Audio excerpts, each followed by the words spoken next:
नमस्कार दोस्तों।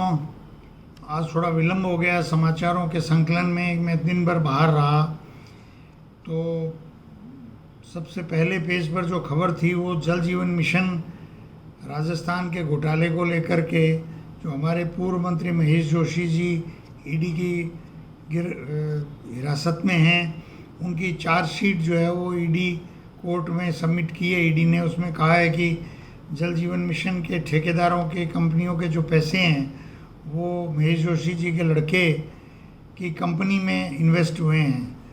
तो अब ये अखबारों में सनसनी की बजाय जो भी आगे कार्रवाई उनको करनी है वो करें। सत्य जो है वो अटल रहता है। अगर आपकी बदले की भावना से काम हो रहा है तो कोर्ट न्याय करेगी। लेकिन जल जीवन मिशन के घोटाले को लेकर के अंग्रेजी के अखबार में बहुत बड़ी खबर है कि जम्मू कश्मीर में 3734 योजनाओं में जल जीवन मिशन के योजनाओं के घोटाले हुए हैं और वहाँ उपराज्यपाल का शासन चल रहा है। मनोज सिन्हा का कई सालों से, उससे पहले सतपाल मलिक का था। एक तरह से वहाँ केंद्र का एक तरह से नहीं, सीधे वहाँ केंद्र का शासन है और वहाँ के जल जीवन मिशन की ईडी की कोई कार्रवाई अभी तक देखने में नहीं आई है। ईरान और इजराइल के युद्ध का दोपहर में तो खबर थी कि सीज़ फायर हो गया है, लेकिन अभी फिर ईरान ने इजराइल पे मिसाइल्स दागी हैं और इजराइल ने वापस बमबारी की है। इस बीच जो अखबार की खबर थी वो सुबह ये थी कि ईरान ने कतर में जो अमेरिका के जो एयरबेस बने हुए हैं, बेस पे सेना का जो बेस बने हुए हैं, वहाँ मिसाइल्स से अटैक किया है। प्रशासनिक जो फेरबदल हुआ है वो तो एक अपनी जगह है, लेकिन जिलों के समाप्त किए, संभाग समाप्त जो भजनलाल सरकार ने किए हैं, उसमें खबर यह आई कि 100 उपखंडों को समाप्त करने जा रही है सरकार। तो उसमें राजनीतिक वैमनस्य से अगर ये सब हो रहा है तो खुले तौर पर हम विरोध करते हैं और लॉजिकल दृष्टि से वो बताएं, क्योंकि 100 उपखंड होना समाप्त एक बड़ी बात है और सरकार नागरिकों को सब डिवीज़न खुलने से सुविधा ही मिलती है और उस सुविधा को क्यों छीनना चाहती है, कोई स्पष्टीकरण ऐसा है नहीं। उनके अपने एमएलए भी नहीं चाहते हैं, ऐसी खबर है। मुख्यमंत्री ने कल चुनौती दी, बिजली की बात करते करते बोले कि कहते हैं कांग्रेसी कहते हैं कि बिजली नहीं है। अरे भाई, 5 ऐसे बोले वो, अरे भाई बोलते हैं कि 5 साल की आपकी तुलना मेरे 1.5 साल से कर लो खुले मन से आकर के।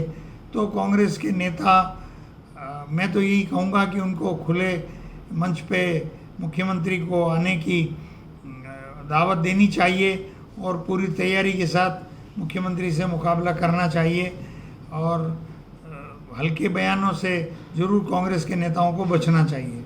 डोटासरा जी की खबर कई अखबारों में आई है। वो 12 में उन्होंने कल संविधान बचाओ रैली को संबोधित किया था और उन्होंने टोंक में, जब टोंक जिलाध्यक्ष के नेतृत्व में कांग्रेस के लोगों ने उनका स्वागत किया तो पूछा एक पत्रकार ने कि पायलट साहब के बारे में किरोड़ी जी ने कुछ आपत्तिजनक बयान दिया है। तो डोटासरा जी ने बोला कि जो भी उनके बारे में बोलेगा उसको वो उसके बारे में वापस बोलेंगे, वो अपने मुख्यमंत्री को भी नहीं बख्शते।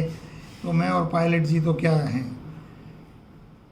जोधपुर में फर्जी आधार कार्ड के आधार पर फर्जी फर्में बनाकर ई मित्र संचालकों के माध्यम से 524 करोड़ का जीएसटी घोटाला हो गया है। शुक्र है वो पकड़ में आ गया, लेकिन वो पैसे जो हैं वो वापस वसूलने की कार्रवाई होनी चाहिए।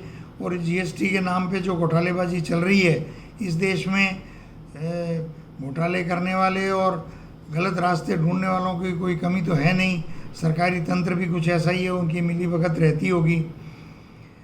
पीलीभंगा में एक किरोड़ीलाल मीणा का पीए बन करके उसने कृषि विभाग के अधिकारियों पर दबाव डाला कि कार्रवाई रोको।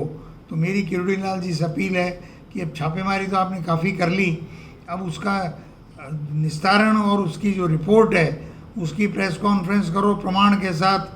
आप सीबीआई में, एसीडी में मुकदमे दर्ज करो, तब तो हम माने, नहीं तो फिर आपकी ये छापेमारी जो है इसका कोई अर्थ है नहीं। हालांकि कांग्रेस में से कुछ लोग, बड़े नेता कह रहे हैं कि छापेमारी नहीं होनी चाहिए, नेताओं का काम नहीं है ये। ऐसा नहीं है।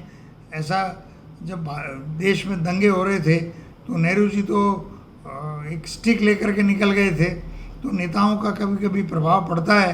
किरोड़ी जी का एजेंडा अगर गलत है तो बहुत गलत है, लेकिन एजेंडा अगर सही है तो किरोड़ी जी की जिम्मेवारी है कि वो सब चीज़ सार्वजनिक करें, खाली सनसनी ना फैलाएं। उपचुनाव जो हुए हैं उसकी खबरें आई है, गुजरात, केरल, बंगाल और पंजाब, इसमें जो उपचुनाव हुए उसमें आम आदमी पार्टी 2 जगह जीती है, भाजपा 1 जगह जीती है, 1 जगह कांग्रेस और 1 जगह तृणमूल जीती है। कांग्रेस को निश्चित रूप से मंथन करना होगा। हमारे राजस्थान में भी उपचुनाव हुए हैं अभी, नगर पालिका और पंचायत के, उसमें भी हमें मंथन करना चाहिए, लेकिन अब बोलने पर कोई नाराज़ भी हो सकता है। एक खबर जो है वो आई है कि भारत मौन है, अब्सेंट नहीं है। ये बात सही है। जो भी विश्व में युद्ध चल रहे हैं उसमें भारत अनुपस्थित नहीं है, मौन है, जानबूझकर मौन है। ये सही नहीं है। भारत को खुले मन से ये बात कहनी चाहिए कि सही क्या है और गलत क्या है। सचिन पायलट जी के छत्तीसगढ़ दौरे पर अखबारों में खबर आई है और वहाँ पॉलिटिकल अफेयर्स कमेटी की मीटिंग भी हुई है, जिलाध्यक्षों की भी मीटिंग हुई है और अन्य जो प्रकोष्ठ हैं उनके अध्यक्षों की भी मीटिंग हुई है। वो सब खबरें भी लगातार मीडिया में आई है। सचिन पायलट जी सक्रियता से अपने प्रभार वाले ज़िले में, और उन्होंने वहाँ कहा है, बहुत अच्छा बयान दिया है कि यहाँ तो अश्वमेध के मेघ के घोड़े हैं, यानी कि सभी दौड़ने वाले घोड़े हैं। तो वह मनोबल बढ़ाने का काम किया है। अच्छे नेता हैं, अच्छी बात करते हैं, कटाक्ष किसी पे करते नहीं हैं। और आज की खबरों में इतना ही। धन्यवाद।